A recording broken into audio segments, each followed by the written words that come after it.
యజ్ఞేష్ ఒక మాట అడుగుతా నిన్ను. ఇప్పుడు నువ్వు ప్రధానంగా కాంగ్రెస్ పార్టీ అధికారంలోకి లేకముందు నువ్వు కాంగ్రెస్ పార్టీలోకి వచ్చినావు. కాంగ్రెస్ పార్టీలోకి వచ్చే ముందు నీ చుట్టూన్న వాళ్ళు కానీ లేకపోతే నువ్వు అభిమానించే ప్రజలు కానీ కాంగ్రెస్ పార్టీలకు ఎందుకు పోతున్నావు, కాంగ్రెస్ పార్టీలకు పోతా, కాంగ్రెస్ పార్టీ అధికారంలోకి వస్తుందని వాళ్ళని అన్నప్పుడు నువ్వు వినలేదా? నిజంగా నీకు చెప్పలేదా?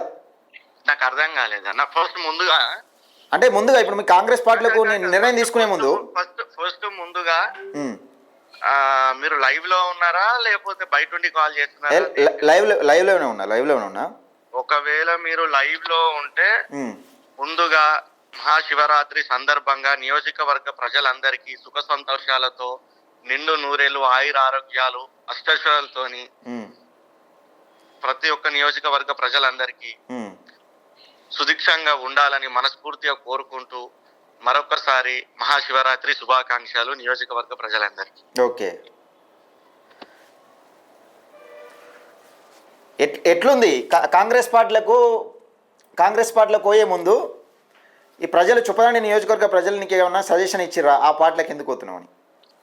అట్లేం లేదు. నాకు నియోజకవర్గ ప్రజల దగ్గర నేనేం అభిప్రాయం తీసుకొని నేనేం పార్టీలోకి ఏం జాయిన్ కాలేదు, కానీ నేను నా సొంత నిర్ణయం తీసుకునే పార్టీలోకి జాయిన్ అయినా.